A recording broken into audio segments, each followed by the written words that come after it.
Ahora veamos algunas personas que lo hicieron. Pasen al final de 1 Samuel. En el último versículo de 1 Samuel es muy interesante.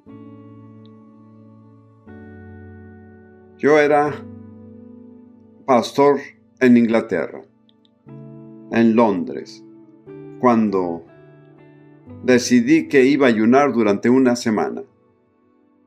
Y luego yo me pregunté, ¿quién ha sobrevivido un ayuno en una semana? Y pensé, ¿quién ha podido sobrevivir? Y déjenme decirles a los americanos, si nunca han estado en Inglaterra, los ingleses se calientan el cuerpo y no la casa. Así que sabía que iba a sentir frío, y así fue. Entonces me pregunté, ¿se puede ayunar 7 días y sobrevivir? Y por casualidad vi el último versículo de 1 Samuel.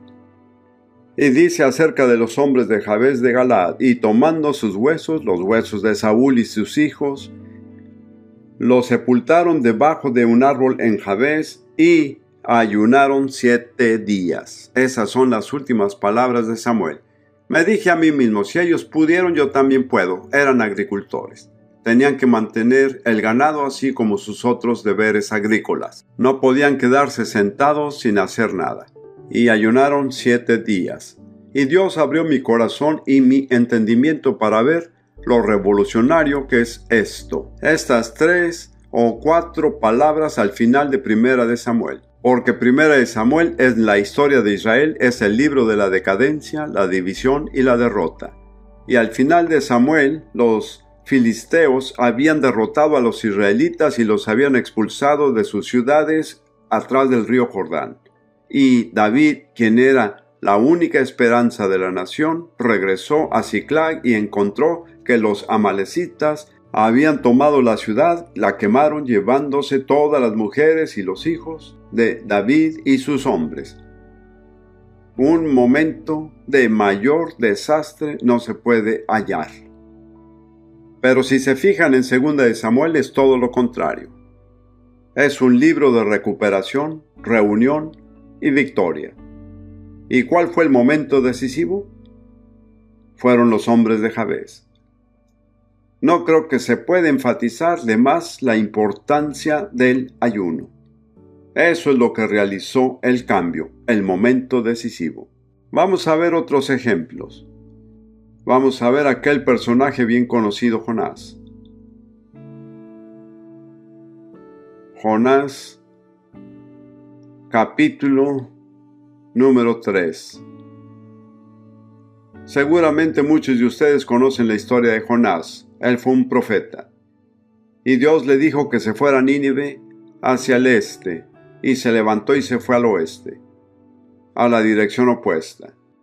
Y yo analicé cada paso que Jonás tomó desde ese momento en adelante y fue un paso hacia abajo. Descendió de las montañas a las llanuras, de las llanuras a la ciudad, de la ciudad al barco y del barco al mar. Así que les sirva de advertencia, no retrocedan, porque desde ese momento en adelante cada paso que tomen será un paso hacia abajo. Jonás es uno de mis personajes favoritos y quiero relatarles algo que ocurrió en 1970.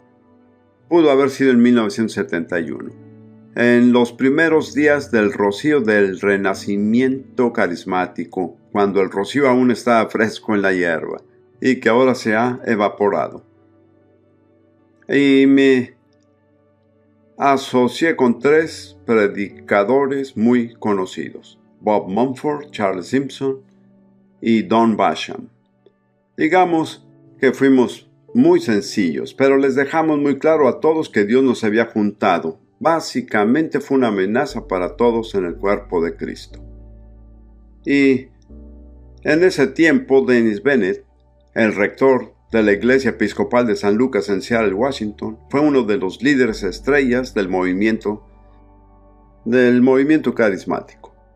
Y esta gente, los líderes en Seattle, y yo fui pastor en Seattle por un tiempo corto, decidieron que tenían que hacer algo al respecto porque había tanta discordia, división y malentendido.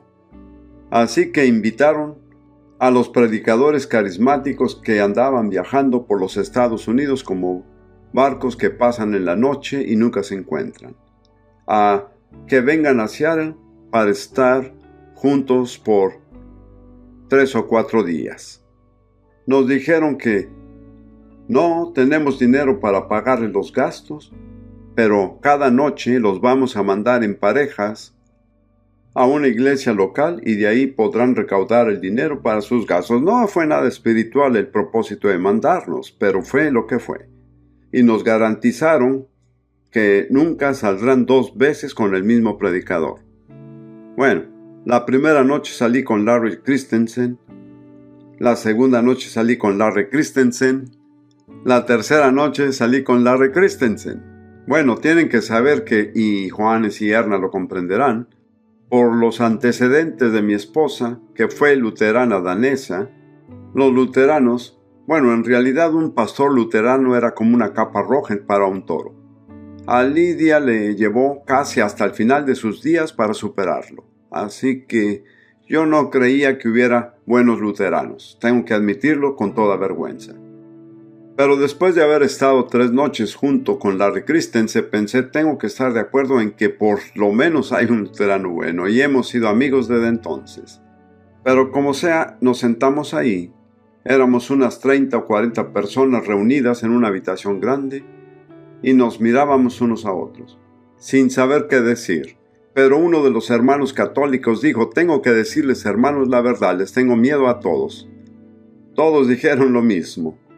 No sé qué fue lo que se logró. Nos pasamos un día entero hablando del bautismo en agua, y se dio aquella escena particular cuando se reúnen católicos, episcopales, presbiterianos y bautistas y pentecostales y demás.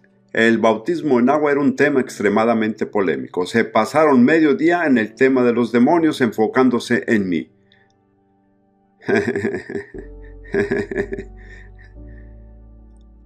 Bueno, como quiera, pasamos ese tiempo juntos e hice amistades que han perdurado el resto de mi vida. Y le doy gracias a Dios por ello. Al final, habiendo sido un pastor allí brevemente, por lo que conocí a algunos de ellos, y hablando entre sí dijeron, saben, estas reuniones no se organizaron para impactar a la ciudad de Seattle, las organizaron para pagar los gastos de los predicadores. Pero en realidad han generado más impacto en la ciudad de Seattle que cualquier otra reunión que hayamos organizado para ese propósito. Así que estando en el avión, ahora esto es muy subjetivo, pero estaba en el avión volando de regreso a Fort Lauderdale.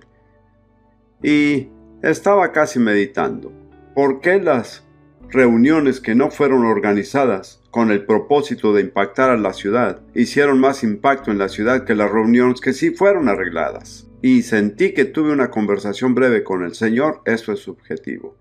Bueno, sentí que el Señor me dijo, dime, ¿con quién tuve más problemas? ¿Con Jonás o con el pueblo de Nínive? Así que lo pensé y le dije, Señor, cuando enderezaste a Jonás ya no tuviste problemas con la gente de Nínive. Y sentí que el Señor me dijo, cuando logre enderezar a los predicadores ya no tendré problemas con la gente. Y no dijo a los otros predicadores, quiero que sepan esto. Creo que aquí hay una verdad profunda. Más tarde, junto con Bob Mumford, Charles Simpson y Don Bashman y Ern Baxter, habíamos de llevar el cuerpo de Cristo juntos. Fue fácil. Se puede reunir al pueblo de Dios, pero ¿saben quiénes son difíciles de reunir? Predicadores, ministros. Pero nos dimos cuenta de ello y esto lo digo sin ninguna postura de crítica. No son las ovejas las que separan al cuerpo, sino los pastores. Uno puede conseguir reunir a las ovejas, pero a los pastores es un milagro. Es así como les presento la historia de Jonás.